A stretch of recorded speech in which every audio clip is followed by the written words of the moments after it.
Eu não concordo com repórteres. Eu não concordo, mas também não condeno, né? Repórteres que começam a chorar durante o exercício da sua função. Eu acho que você é pago e é treinado uma vida inteira, não para não se emocionar. A emoção é bem-vinda, mas para não perder o seu grau de precisão no relato dos acontecimentos. Você precisa relatar com isenção, com imparcialidade, e isso requer controle emocional. É fácil? Não, não é fácil. Eu condeno quem se emociona, quem começa a chorar no meio da matéria. Não condeno. Mas, particularmente, a vida inteira eu me preparei, me treinei para controlar as minhas emoções. Mas já aconteceu de você desabar depois? Você desaba depois. Desaba depois. Dias depois, cai a ficha, e você está ali tomando o seu banho e você cai em profunda, às vezes, depressão, você chora, isso acontece. Mas não no exercício, da função ali. Quando você está trabalhando, eu pelo menos sou assim, né? Falando com assassino, falando com... Quando eu estou no meio da guerra, guerra. A gente já foi, por exemplo, sequestrado pelas Farc na Colômbia, pelo Talibã no Afeganistão. Essa última vez que eu estive agora, acabei de voltei há poucas semanas, a gente foi sequestrado, mas ao mesmo tempo bem tratado durante 8 horas pelo Talibã.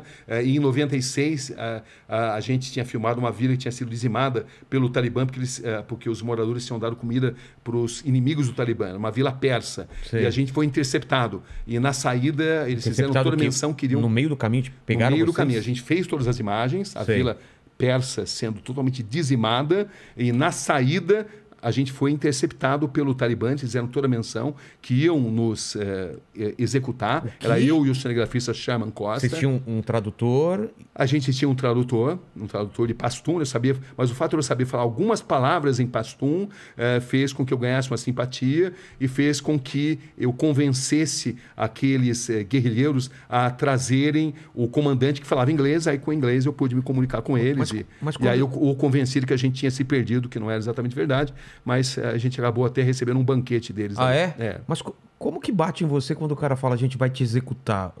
Porque olha, eles não falaram vamos executar, mas eles apontaram a arma pra gente. Algumas imagens a gente até conseguiu fazer disso. Eles acharam que vocês estavam fazendo o quê? Eles achavam que a gente tinha filmado toda a vila persa e que a gente fosse americano e que estava tentando exatamente denegrir a imagem do Talibã. Entendi. Entendeu? Então, o fato de saber falar algumas palavras em pastum, misturado com árabe. Falei Sarrafi brasileiro, Mahabara Nasta.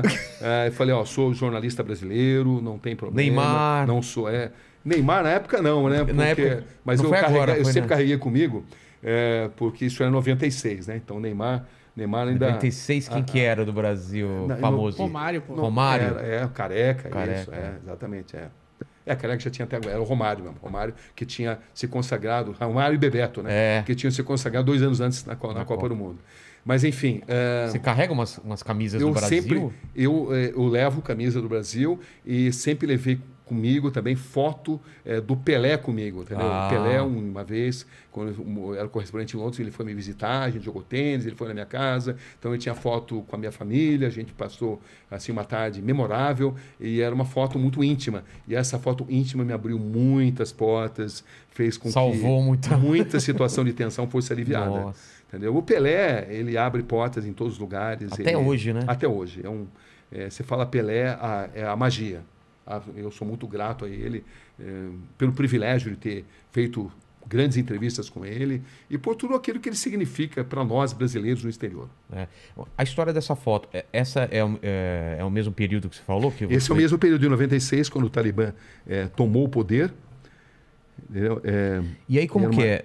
Inclusive essas fotos aqui foram usadas agora e eles têm muito orgulho dessa época, que foi quando eles tomaram o poder pela primeira vez. O Talibã foi formado em 94, 2 anos depois eles tomaram o poder. Então, essa data, esse tempo da primeira ascensão deles é um momento assim épico para eles. Eles têm muito orgulho disso. Quando você mostrava agora essas fotos serviam para abrir portas e serviram para consertar situações de muita tensão.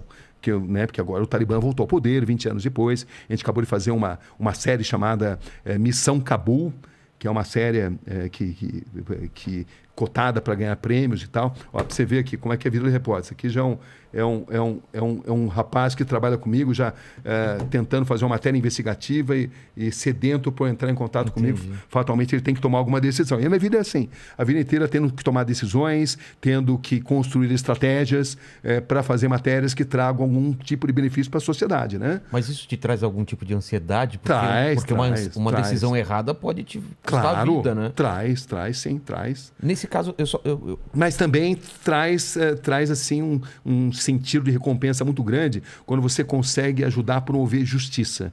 Nesse caso, por exemplo, dos padres, Sim. que você conseguiu trazer justiça, não há dinheiro que pague, não né? tem dinheiro que pague. Ou nesse caso, por exemplo, da ascensão do Talibã, você mostrar que as mulheres foram cerceadas dos seus direitos mais elementares e você ajuda a chamar atenção para a comunidade internacional, você sente que a sua matéria está sendo importante para a promoção de justiça.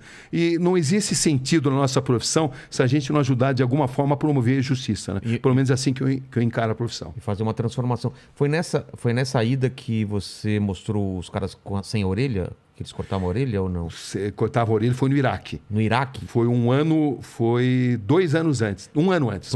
Tinha essa história, mas. O Iraque foi em 95. Havia uma grande lenda.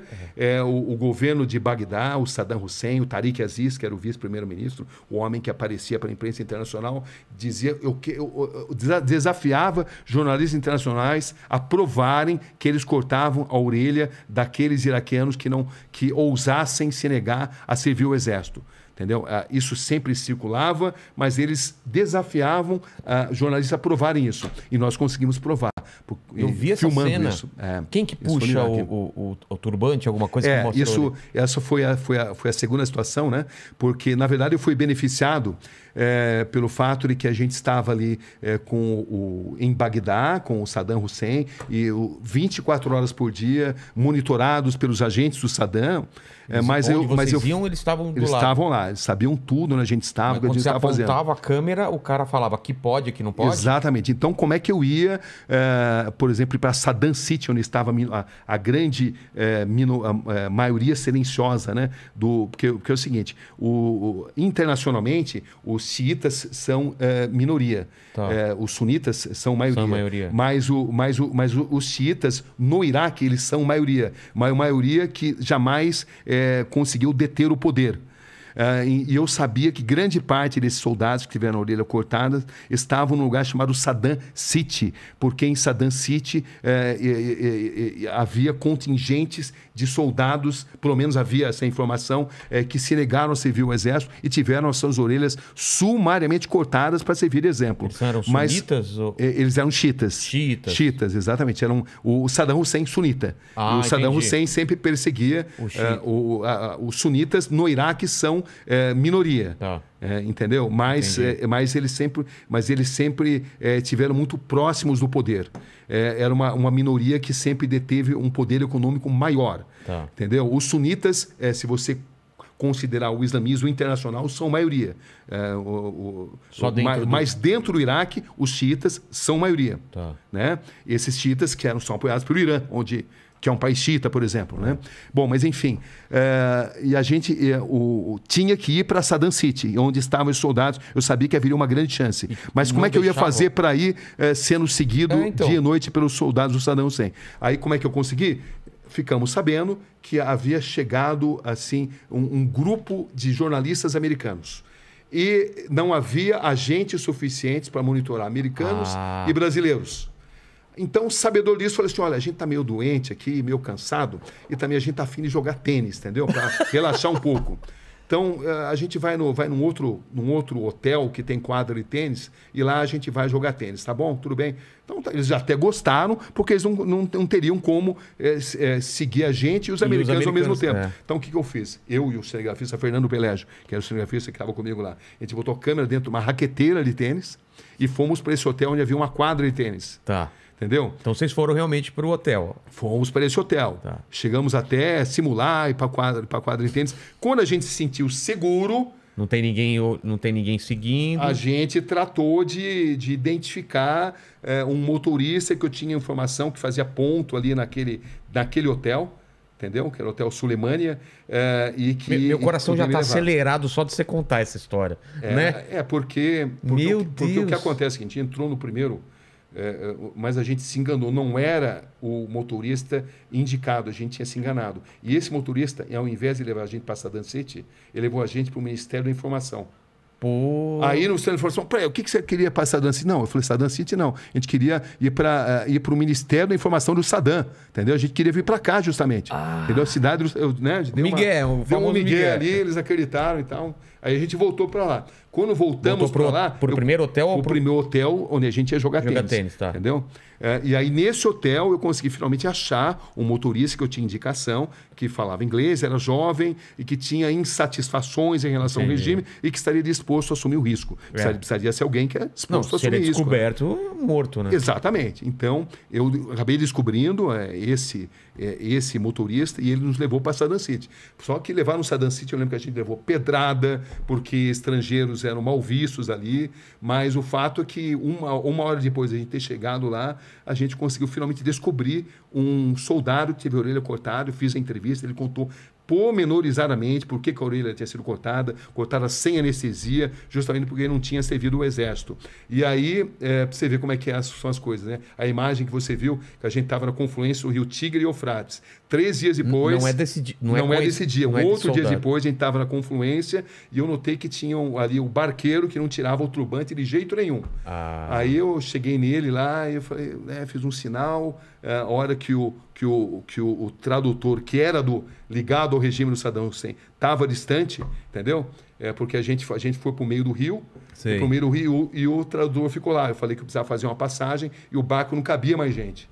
Entendeu, não? Porque o tradutor era deles, né? E aí, meio por sinais, eu expliquei para ele contar a história. E aí ele tirou o turbante, contou a história. Eu tive que traduzir depois. E aí era a história da mesma coisa. mesma coisa. Não quis servir. Não quis servir o exército, a orelha foi cortada, não teve anestesia.